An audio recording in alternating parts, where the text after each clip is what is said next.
ang inyong tulay sa himpapawid ng serbisyo publiko. Ang Presidential Broadcast Service, Radyo Pilipinas, Radyo Publiko. Radyo Pilipinas. Radyo Publiko.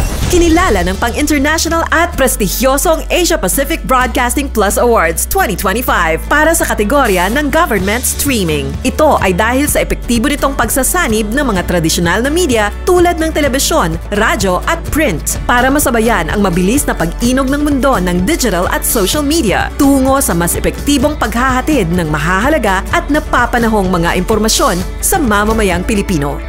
Kinilala rin ang Radyo Pilipinas dahil sa patuloy na pag-akyat ng rating. Ngayon ay matatag sa pang-4 na pwesto sa Mega Manila ayon sa pinakahuling Nielsen Radio Audience Measurement Survey.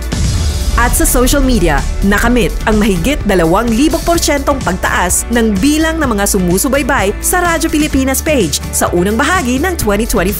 Patunay ito na ang inyong Radyo Pilipinas Radyo Publiko ay tunay na kaagapay ng inyong pamahalaan sa paghahatid ng serbisyo sa mga mamamayang Pilipino. Mula sa aming lahat, sa ngalan ng inyong pamunuan at mga kawani ng Presidential Broadcast Service, kasama ang inyong mga himpilan ng Radyo Pilipinas sa buong kapuluan. Maraming salamat po sa inyong lahat, sa inyong pagtangkilik at pagkilala. Radyo Pilipinas. Radyo Publiko.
Yes, mga ganamay adlaw ka natong tanan og welcome din sa atong panaguban sa atong tulumanong tambayan sa Radyo Pilipinas. Kauban ninyo Armando Feniquito, mga igala. Yes, mga igala, kamusta, no?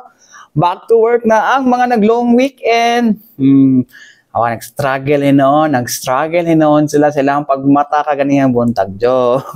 Ito so tinulong ako pitapod kagahapon kung naglami pamabot kay itulog, pero saon taman nga ting duty naman, no? We should love our job. We should love our work. Charing.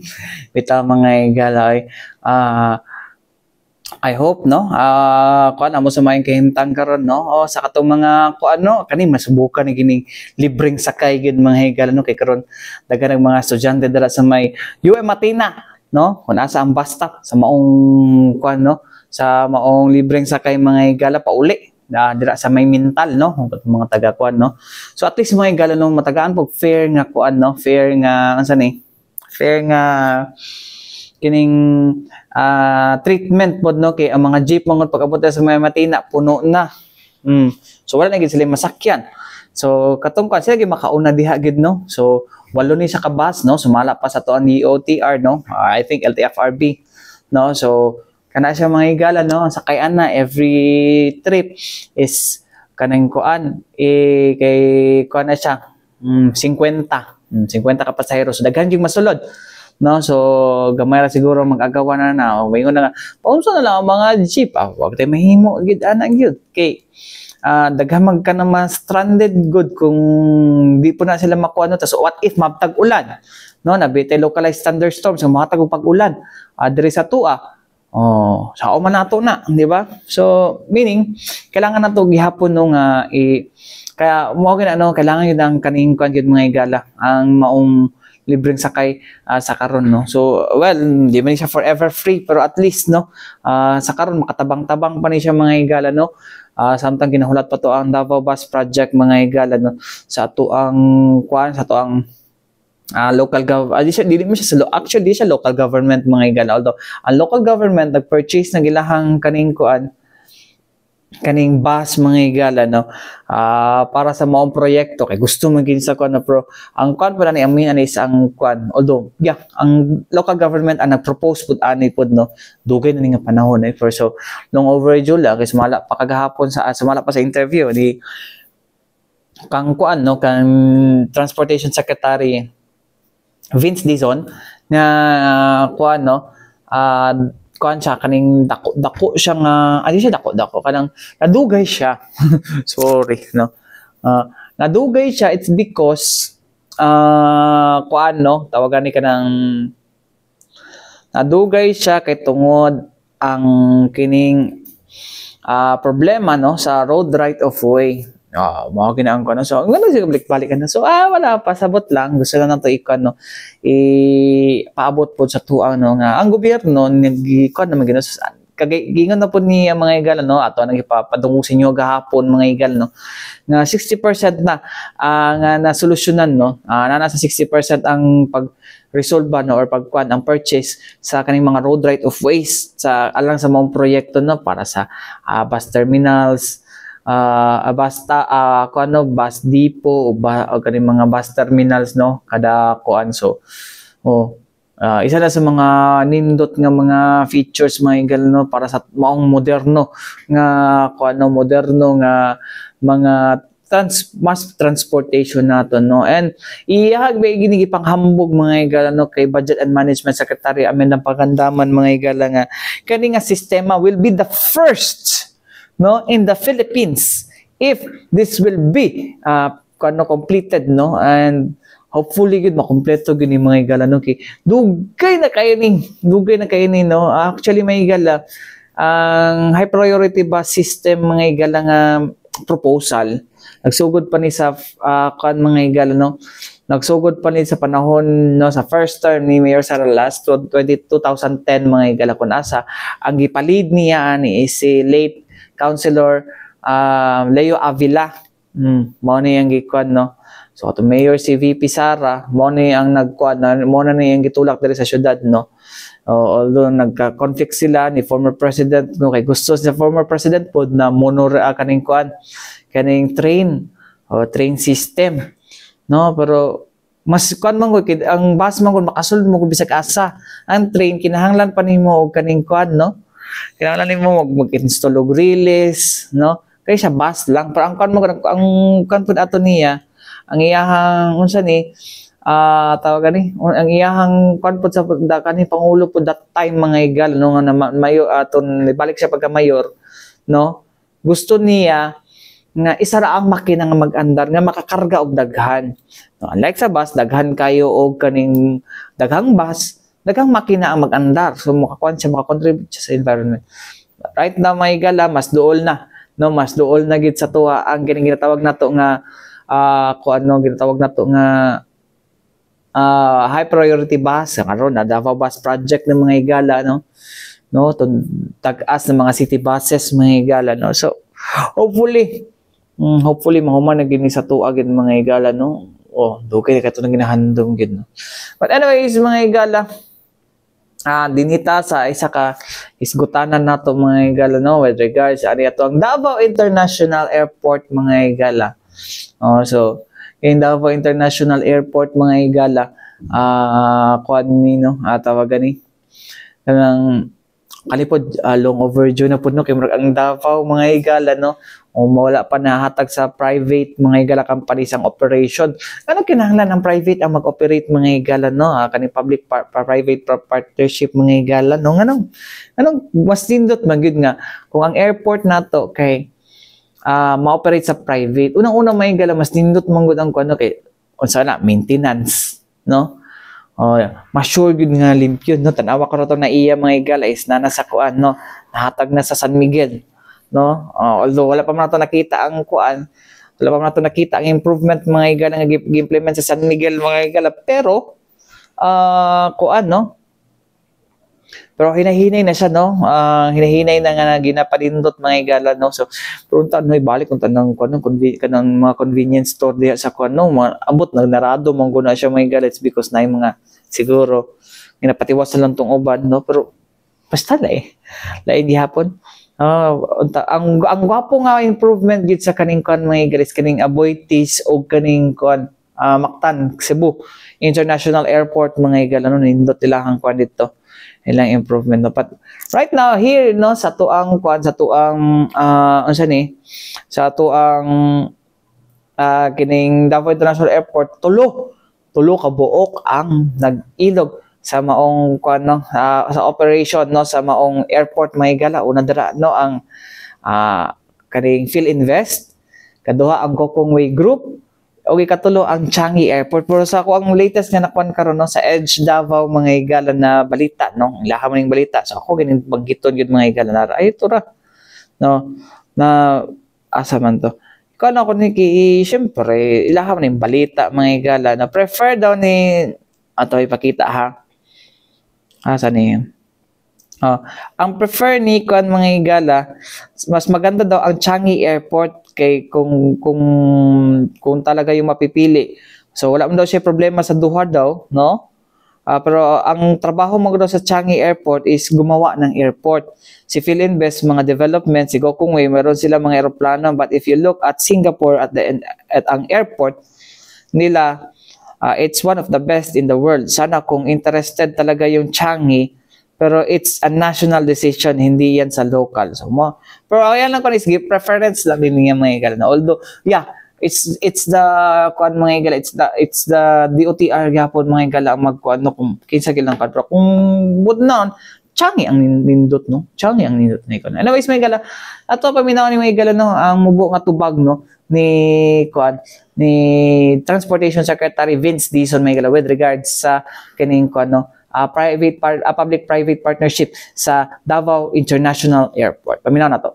Tuloy-tuloy yung ating expansion, pero ang magandang balita natin, meron nang nag-submit ng private-public partnership, ang grupo ng led by PhilInvest Group, nag-submit na sila ng unsolicited proposal to develop and operate and maintain the Davao Airport. I think it's about time kasi among our major international gateways, Davao na lang ang hindi pa pinapatakbo ng private sector, unlike NAIA, Clark, and Mactan. Pinalabas lang ba po, sir?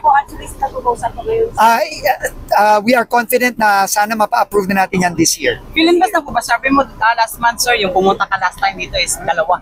PhilInvest, Gokongwei Group, and Changi Airports of Singapore. Tatlo na sila. May foreign partner. Yung dalawang local. So mao to mga igala no, ang tubag ni amubo nga pahayag no with regards dia sa PPP nato sa Davao International Airport no ni Transportation Secretary Vince Dizon mga igala no. So actually mga igala exciting siya. Para sa ko exciting mga igala kay pila ka tuig na nang yun ato ang Davao International Airport mga igala no nga ultimo pushcart no, may nalanggay kay di ko nagagamit og pushcart kay kung magbiyahe man gud ko sa Manila gud usahay hindi usahay kay di man ko kada bulan nga nagabiyahe, depende lang kung unsa mga activities nako dito. Kuan siya mga igala kaning tawagan ni kanang wala dili ko nagadala og pushcart, hindi gagmay ra pud nga mga bags no, kanang dali ra gid kay madalagin mga igala no. Hindi kay ko nagadalag dagko nga bags mga igala kay di man kumato dito para mo bakasyon og isa ka semana o pinakadugin ako 2 days, 3 days. Muna na ako ang kadugayan mga igala na. So, muna mga igala na, exciting siya po for me mga igala nga, nainindot nga kaning operations na to ang kuano nga pareha sa Cebu, para sa Manila, no? O ang Cagayan de Oro, ang Lagindingan, hinihinay na, no? Ang Lagindingan Airport, diyan sa Misamis Oriental. O, muna nga, kung gusto na ako, yun sa pagpanindot mga igala ang Changi Airport mga igala basi pag magamit po na nila diri sa Davao di ba? Ako Changi pud kung ako lang ha Changi man pud was din ang Changi kay kung tan-awon mo na to no one of the best airports no, one of the best airports in the world ang Changi Airport diri sa Singapore. Why not no na ay na lang, sila na po mainggit na po. Nga na po taga, oy, Davao is the next Singapore. Di ba? Mo po ng kwan po sa Cebu. Nabuing na. Take one na. Silos-silos na po. Anyways, mga igala, balik kita man lang sa mga importante pa. Inumdum ning ato si Bianan. Yes, mga higala, balik kita diri sa itong panaguban sa tuntulo manong tabayan sa Radyo Pilipinas. Kauban ninyo Armando Fenequito, mga higala. No? Yes, mga higala. Dinita sa laing isgutan na nato mga higala. Karon mga higala is mag-invite po ito ng mga environmental protection po ito mga higala. Kung asa mga higala, no? Kaning dahikan, no? Sa to? Dahikan, dahikan amihan ba to? Tama ba ko? Am I right? Okay, dahikan, amihan, amihan sa dahikan di ay no. Ang kaning advokasya sa amihan sa dahikan balod sa Paglaom Incorporated mga higala no. Atong ginakuha nila ang nindot na advokasya mga higala. Nan this a group of surfers mga skimboarders o surfers mga higala sa maong kuno nga. Dili lang ni kay mo kanang kuan lang mga higala no. Group of surfers and skimboarders may gala sa Mati City, specifically sa barangay adara sa dahikan nga kon may gala no barangay no nga dili lang ni more on kaning papugi lang, paatchop lang no, pa-chicks mga gala. Pero ang ilang advocacy gid may gala nga mga medyo mabilib ka. Kay kaning ilahang kon no, ilahang advocacy no on environmental protection no sa papan na ilang kuno gusto nila mapangalagaan no, for future generation no, which is isa sa mga amazing nga mga butang no nga oy di lang din sila mayon anira hangtod yung anira di ay no, di lang din sila hangtod ingon diha lang gid ilahang kuan ilang mentality no nga pa-relax lang, chill lang no. There is an environmental kaning component no ilang silang advocacy mga higala o silang grupo which is wala kinato nakita sa uban mga higala no. So anyways mga higala, actually mga higala pag ikaw mga higala in connection ka sa kuan no, in connection ka sa nature na no, na love na ling mo in union na kasama ang nature, siguro makahuna-una na gid ka nga. Oy, kanang kinahanglan na gid nato ni kana atong unsa ni atuan ng atimanon atong higugmao ng atong kinaiyahan no. Just like sa mga mountaineers mga higala no, kanang magsaka sa Mount Apo no, kanang mga porter di mga higala, they are also environmental advocates no. Ano sa mga higala, mga suko na sila mga higala. Kung ikaw patakar kag bilin sa iyong basura na yung mga porters ingon na nakasab-an ka no, kanang magsaba-saba ka, it's because they are now in union with nature no. Ana gina siya mga higala pagdugay na mga ginag-uban o ang connection ninyo no, mao po ni sa kaning amihan sa dahikan balod sa Kaugmaon Incorporated mga higala. So anyways mga higala, ito maglangan ato na paminawon mga higala no. Una diha mga higala ang founding member sa amihan sa dahikan balod sa Paglaom Incorporated mga higala na si Winston Plaza ug ang president sa amihan sa dahikan balod sa Paglaom Incorporated nga si Pedro Plaza. Paminaw nato sila. Sa dagat almost 22,000 and then 2,000 the rest po yung namatay ma'am. Yes po ma'am, Olive Ridley po. Sila yung pinakadaghan na pawikan na every year nagapangitlog sa Mati. Pero sa Mati, sa dahikan, we have upat ka klase na pawikan. Katong the first largest turtle, pero wala siya nagaitlog dira. Sightings lang, nagaagi lang siya. And then, ang pawikan diha nagapuyo, Green Sea, Hawksbill, o Olive Ridley. Mao gina silang every year pangitlog. Pero sa Pilipinas, 5 ka klase ang pawikan. Oh.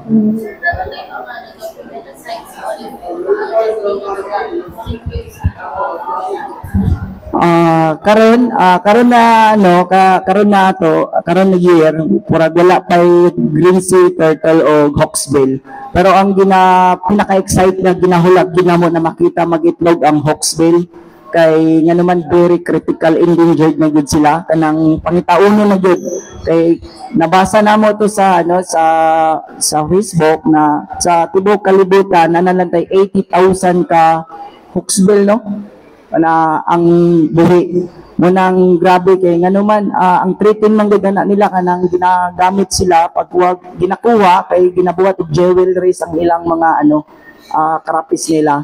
Mo nang mo pud na ang ginaano namo karon na ginaprotektahan gid kayo kun na pinaka critical pero silang tanan critical na gid guys lang tanan gud. Dapat gid protektahan kay kung mawala ang pawikan, makakaon pa makatag lami na isda.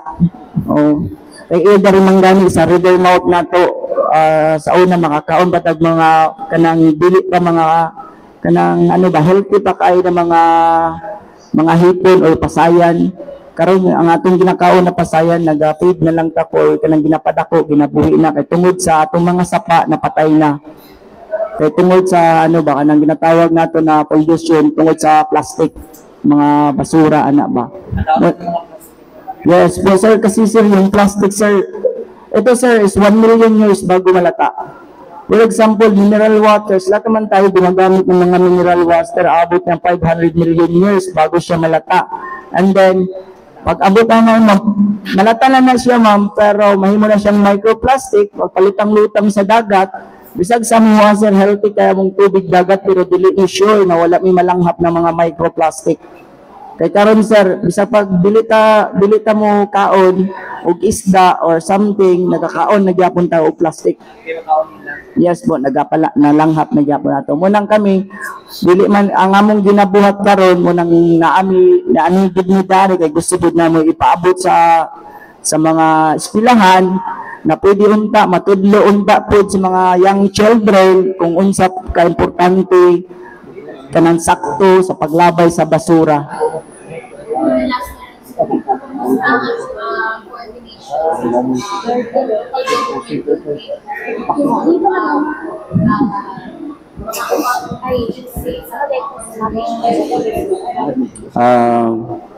Sa effort po sa LGU with the partners with the PLGU sa province namo and then the city, we have a plan na mag-move na with one of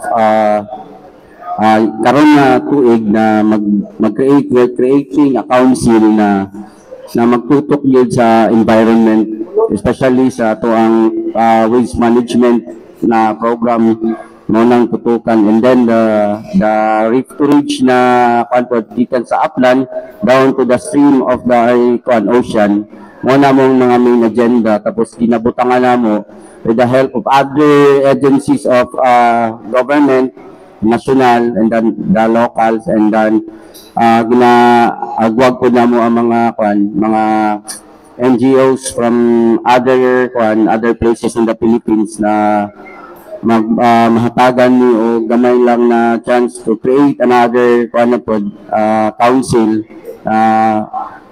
Kasi ang Mati karon is development city ng siya man, dili ko na mo gusto gud siya within na maguba lang siya as in 1 year.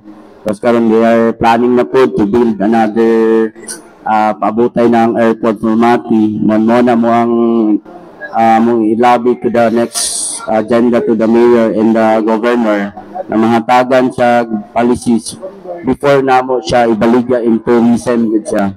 Kay atong last is relaunching the new identity or brand of Mati City in terms in tourism.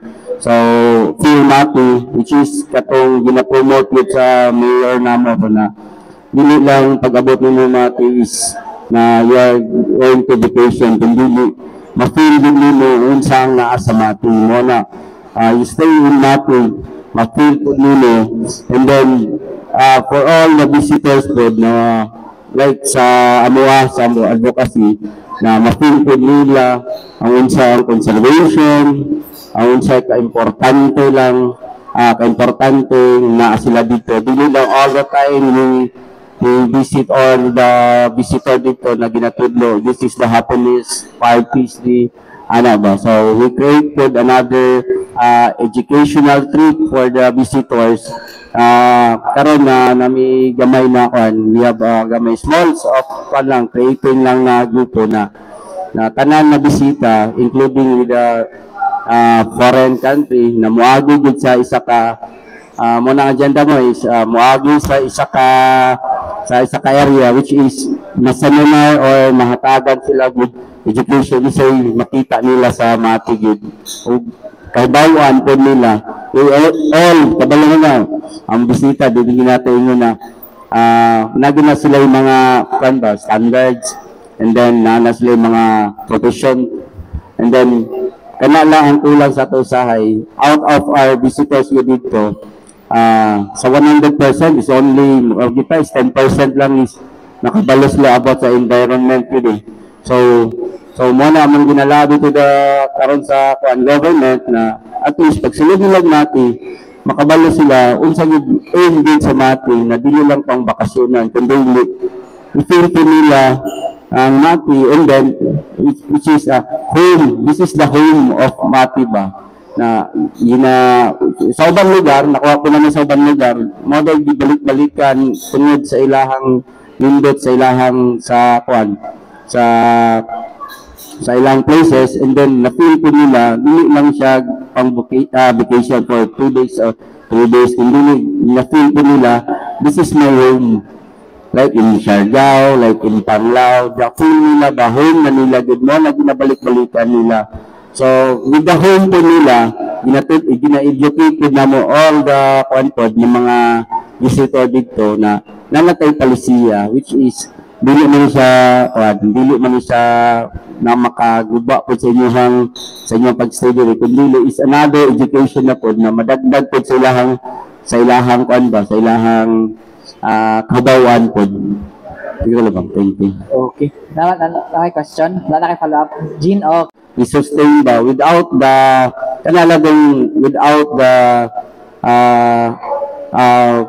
salaries base, kasi wala man ni kay volunteer man gid sa volunteer of the city gid. So wala ni gingana. So karon sila hapon ginagusto nila iskapi kay this is daghan ng plans of this our city na gusto po na i-apply na for this time. This is the time na pwede na siya i-apply. And then, gusto po nila makita.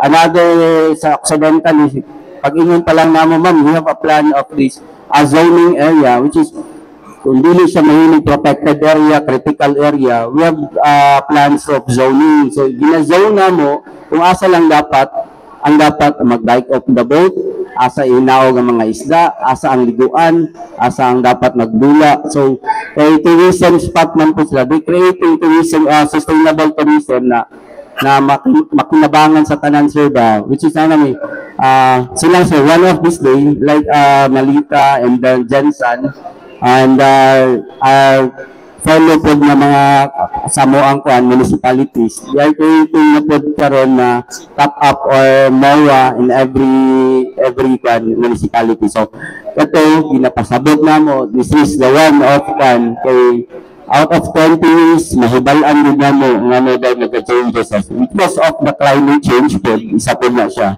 Gikan sa balas na nila sir, hantod na sila lang sa dagat, the seaweeds, mahibalaan na mo sa 20 years, kita nyo namin na siya ang changes ba. So, ngayon, gusto yung labi po sa ubang mga LGU na hindi namin gusto na mabihay po sila ba. Kasi the promoting of tourism naman, wala na daw na siya diya.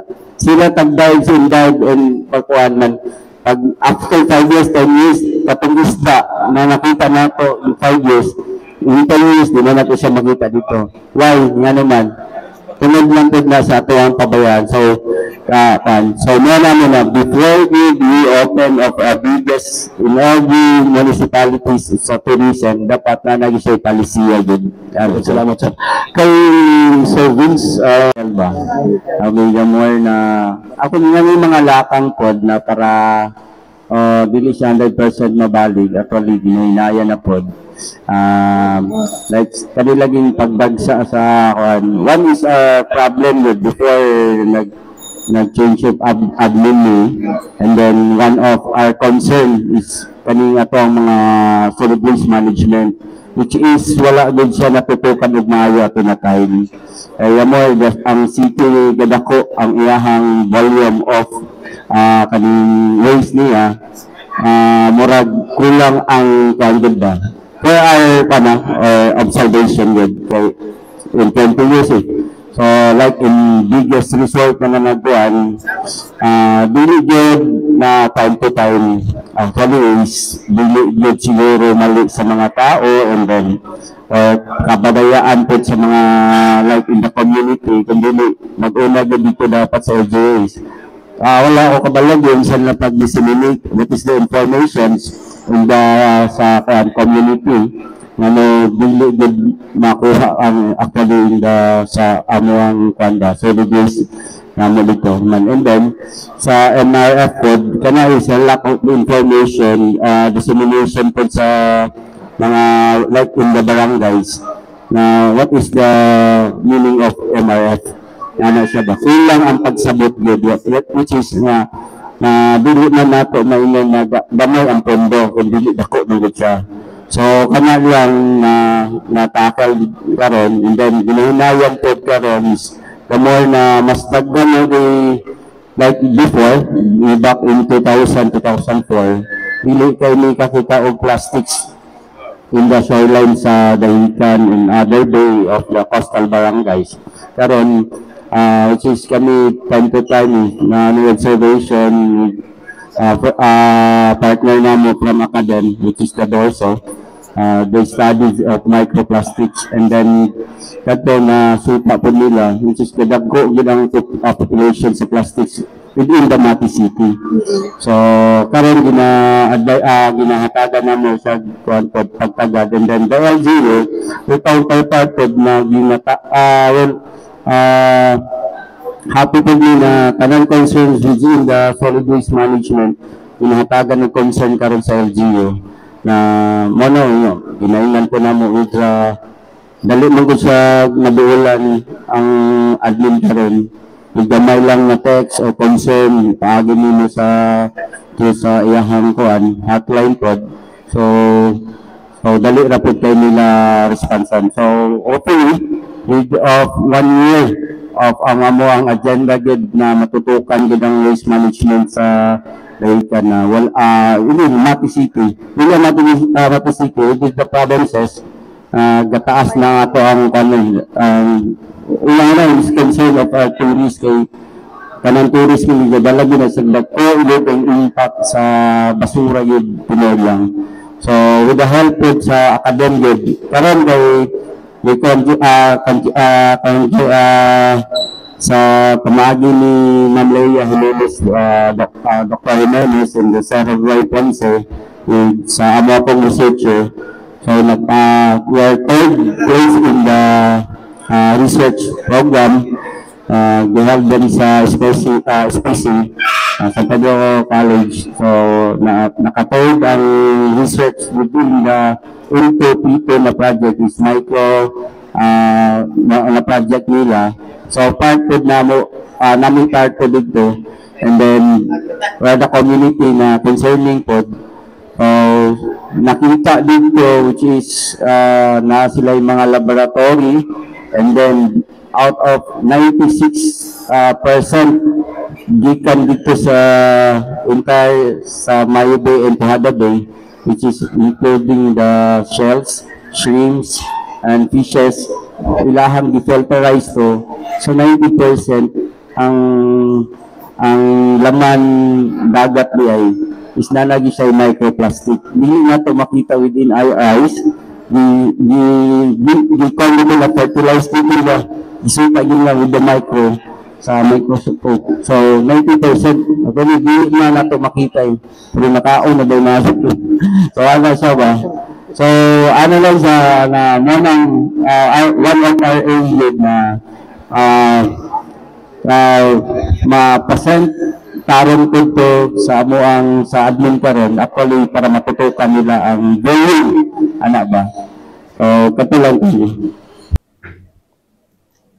So mo to mga higala no ang ang ilahang advokasya no sa grupong Amihan sa Dahican Balod sa Paglaom Incorporated mga higala. Nindot ilahang unta no kuan siya mapakatag nato ni siya may gala no daghan pang grupo, actually daghan mga grupo no na they are into no nga kani environmental protection mga gala no apil na siguro si amot lang kay di ba sir firm as si acting mayor mga igala no pero tingala for may bawaan ni masayang policies no especially sa mga kuan especially mga kaning mga subdivision ay kaning mga developments mga subdivision, daghan kay siya daghan kay siya og kaning mga requirements, no? Stricto kayo mga higala, no? And people cannot cannot bargain, no? Wala siya non-negotiable para sa iya pag environment na ang usapan. Non-negotiable na sa iya, although kita nimo nga dili man maingon mo nga dili man makita siya ng itsura, pero non-negotiable siya basta environment na ang hisgutan, no? Well, di man sa pag-side sa iya, but yeah, no? Non-negotiable siya, bahala ko sa pamakadako nga negosyo, wala siya ilabot. Non-negotiable siya ang environment. It's because kabuta, surfer siya, he is in union with nature. Ana lang, no? Anyways, may ganawa natin kong oras sa ngalan sa Tibok Persa sa DXRP Radyo Pilipinas, Radyo Publiko Davao. May gala ko yung kawan Armando Fenekito alang sa tambahin sa Radyo Pilipinas hangtod sa usab. Daghang salamat o mayong adlaw kanatong tanan.